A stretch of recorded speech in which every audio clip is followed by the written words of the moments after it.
Hello everybody, Captain VFC here with another BAV or build analysis video. This time grab yourself a nice wheaty ale and a decent waffle because we are going over to Belgium for the assembly of this SV4 from Azur. There is an unboxing video on my channel that I've already done, so just look above at the card or the link below if I remember to put it there, if you want to see how this thing leaves the box. If you are new to this style of video, rather than tell you every single piece that I glued in, it's more or less 12 minutes of me rambling and reminiscing on the experience of building it. If you're interested in this aircraft and you like the end result, by all means go out and buy yourself one and enjoy it yourself. This is a limited run tooling. Essentially that means it's not made to the same precision, the same level, the same finesse as you'd expect from a bigger brand. It's more likely that they produce in just one very large batch essentially from there. And there are a couple of resin parts but no photo etch with this particular kit. However, there were those absolutely tiny rudder pedals that I just showed you there before slapping all of the interior green in. Now, being a Belgian aircraft, more on that later, I just kind of guessed what colour it would be. I looked at some photos, however, this is a very prolific aircraft in private hands, and as such, you find this great array of different colours that they could be. So I went for a standard kind of military green, I think it's the RAF one, whatever I showed there. You also see me here fitting the incorrect, well I say fitting, I'm not, dry fitting the incorrect cockpit. Essentially, this aircraft, or this kit, comes with 3 different cockpit versions: open, closed, or single-seater. And for the open one, you have these clear divides, clear marks, clear sign of where the seats are supposed to be, which you don't get with the enclosed one. This, as you've seen from the thumbnail, has the enclosed one. It is the post-war version, more on that later. And as such, I was using the open one just to get an idea as to where exactly the seats will go. Like I say, this is a limited run kit. It doesn't have the locating pins to tell you. You actually have to do some work and work it out. This little firewall at the front has these little tabs that the instructions tell you to cut away. I don't know why they don't just make it without the tabs, but hey, they do, so they were cut away. And again, everything just being dry fitted. Now this part is actually one of the very few resin parts, and again, it was lined up using the open cockpit. I believe it's either the back head or it is actually the instrument panel. It must be the back head, I think, because there are 2 instrument panels anyway. Either way, once all of that is lined up, it can actually be tested with the correct enclosed canopy. Now, what we're going to do is leave the assembly happening in the background whilst I tell you why you should care about this lovely little aircraft. This is not some obscure, unheard of biplane. It's not even necessarily a Tiger Moth ripoff, although as a fan of Tiger Moths, it's a bit painful for me to say that. No, over 1,000 of these lovely little biplanes were built overall, both in Belgium and license built in France and French Algeria. The first flight of these things occurred in 1933, but only 35 examples were actually built prior to the Second World War. Now, for anyone that doesn't know, Belgium did not last particularly long during the Second World War, so there was absolutely no chance of any more being built. A couple of them did manage to escape. One of them ended up in RAF service, not really in service, it was impressed into the RAF, but one of them managed to escape to the UK.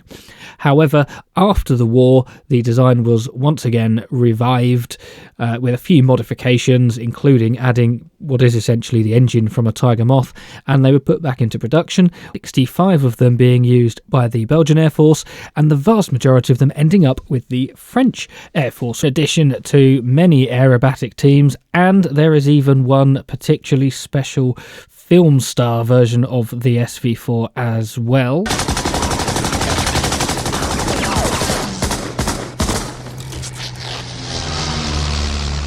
Most definitely proving itself a very, very well designed, decent aircraft.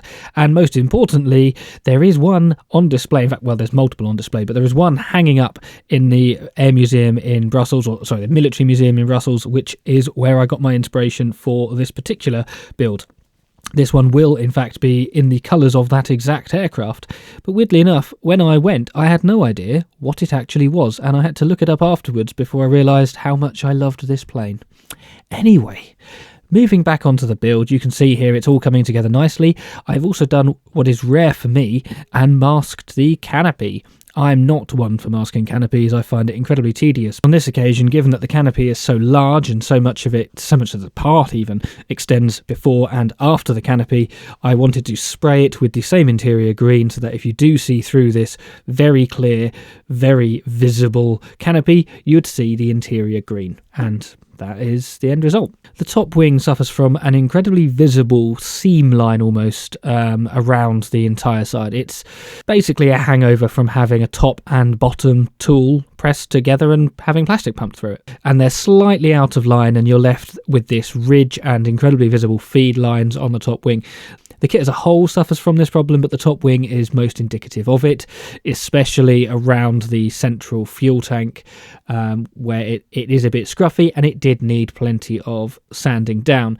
This is very common with limited run kits, so I'm not going to have a go at Azur for this. Vallejo model colour 70.911 forms the main colour for this aircraft. It was thinned with a bit of Vallejo airbrush thinner and sprayed over a white primer.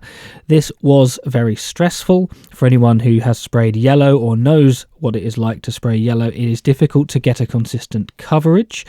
I did have the opportunity of practicing on an aircraft that has not yet featured on the channel but will at some point. And then luminous orange was sprayed over the top. This was actually from a Hataka set of post Second World War training aircraft, you know, the one with the red, the white and some blue. Anyway, it's just some luminous orange. I don't have a Belgian specific luminous orange. I have no idea if such a thing exists. I just went for a luminous orange, but the areas around where it needs to be sprayed were masked off, and the rudder wingtips on the bottom and top of the top wing and the cowling was then sprayed, and I also brush painted a little bit of chrome on the nose as well, which as far as I can tell is only correct on the current preserved form. I haven't actually found a photo of it like that in service, but we'll see. Anyway, I've been rambling so long that past me has already started on the decals. Now, these decals are fine. I'm going to say they're fine. There are a lot of really good decals out there from the likes of Cartograph that are a joy to put on, and whilst this is certainly not bad, they are not to that standard. And I think we've been a little bit spoilt with some of the bigger manufacturers and their fantastic quality. These ones all went on, none of them fell apart, the penguin looks adorable, and all I did was just use a little bit of Microset and Microsol as standard. Anyway, from that point, everything was given a coat of satin varnish, which is again just a Vallejo varnish, before the fun of peeling off that canopy masking to see how well one of my first attempts whilst airbrushing of masking a canopy has gone, and I think it looks absolutely fantastic. But I am sure some of the astute amongst you have noticed that this is a monoplane currently, and well, that is certainly not how it should be. The instructions clearly label this jumbled mess of struts. It'd be nice if they were just 1, 2, 3, 4, but nope, they're not. They're all over the place. They were cut off, carefully trimmed, and then positioned exactly like this. This has to be done in one sitting, otherwise it doesn't really work, and there's always a risk of a cat knocking things off. But cut strut, the centre struts first, little bit of super glue. I tend to use super glue. Yes, it dries quickly, however, I kind of want that, and I will sometimes soften it down with a bit of polycement if necessary, but line it up with the top wing the entire way, get just the central struts done, and worry about the outer struts later. Now, this gives the perfect opportunity to paint them black, because this will be very difficult to paint, and whilst I'm quite good with a paintbrush, I'm not neat enough to want to risk accidentally painting black on the canopy. It does also have a walkway on the starboard wing, which I put on at this point as well. and then just again tidied with a little bit of super glue, and the top wing can be stuck on, and then the outer struts can be done in exactly the same way by lining them up. This is not how you would make, for example, an Airfix Tiger Moth, but with an Airfix Tiger Moth I trust that the parts have been engineered with such precision that they will be absolutely fine, as would be expected for a big name modern kit.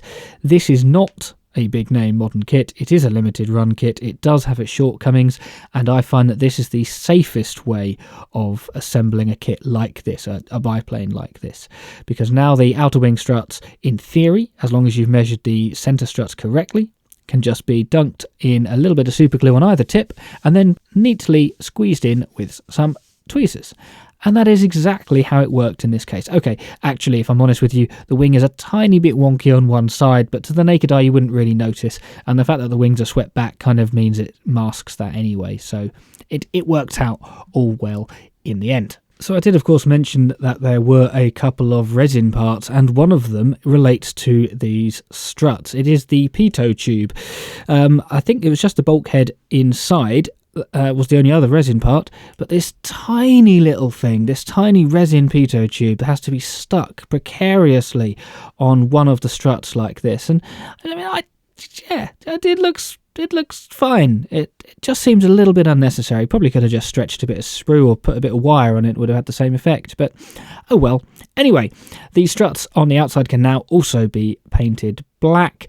I also didn't film putting the undercarriage on for some reason, but hey, it's time for some guitar string. Look at this. It's a D'Addario Gauge 8 high carbon steel custom single. Basically, it's a guitar string. It's for the high E, although it's thin even for that.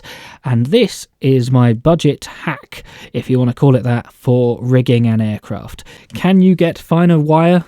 Yes. Can you get things that look a bit better? Also yes, but I am a guitar player. I have a lot of guitar strings, and I also buy a lot of guitar strings, and I bought this specifically for it because I'm no ZZ Top. I don't play with a Gauge 8, and it's finer than a Gauge 9, and I didn't even have any of those that were spare. But the principle is exactly the same, and the fact that you can get it in different thicknesses means that if you want, you can indeed replicate some rigging being thinner and some being longer, depending on what it's used for. But it is just a very careful measuring, cutting, and very carefully gluing, again using a bit of super glue. As I'm sure you can appreciate, I couldn't get any decent footage of me doing this. It's mostly me squinting at it, getting my head in the way or headbutting the camera, but that was the end result, and you'll see it at the end as well, having fitted it all in. And with that, it is just the final bits like painting the exhaust, tidying up, and ready for the grand reveal. But before we get there, it's time for me to plug channel membership, and this time we welcome new member Ronald, so thank you for joining. These channel members help out the channel with a small contribution each month, which just keeps me sane and keeps me buying those important supplies like paints and paintbrushes and of course Tiger Moths. Join them if you would like to, but no worries if not, just sticking around is good enough for me. And behold the finished product there in all its glory. Look at this. Now, is it a bit rough around the edges? Yes. Could I have done a better job? Probably. Am I still really happy with this? Absolutely. This thing is tiny. It fits comfortably in the palm of my hand, and I think it's a bit cruel showing it on a big screen. Obviously, I don't know what screen you're watching it on, but just filming it makes it look a lot bigger than it actually is. The detail on the inside is perfectly adequate, and the exterior detail is much the same. But by choosing to do this model in a bright colour, in this case the orange with the day glow or fluorescent orange on it, it really makes it stand out, and I would thoroughly recommend to anyone that wants a slightly different biplane. It's both familiar and different, if you know what I mean. It has that very Tiger Moth or Chipmunk-esque look from the front, but it's definitely not either of those. Yes, I would absolutely recommend. It's the sort of kit that just requires a little bit more thought, plenty of dry fitting, and rather than just following the instructions blindly, just look ahead, work out what problems are you going to come across. But yes, absolutely. And it's the sort of size that I don't think you have to worry about the rigging. If you are comfortable with it, then yes, you can get some premium products. Some of that elasticy stuff would be perfect and would really make it shine as well. So it's a decent basis for maybe your first introduction into a short run kit, although maybe one to avoid if you have never made a biplane before. And anyway, that more or less brings it to a wrap. Let me know what you think. Do you like the colour? Have you had problems with orange? Do you like the fluorescent orange? Should I do more things fluorescent orange? I have a whole pot of fluorescent orange. Just say yes to the fluorescent orange. And I'm not even going to ask if I should do more Belgian aircraft, because I'm absolutely going to do more Belgian aircraft, which, let's face it, is mostly other people's aircraft in Belgian colours. But hey, I guess the only thing that is left to do is give this little beauty a rating. Azur, for your SV.4B, I give you a 12, 11, 10, 11 o'clock, fire!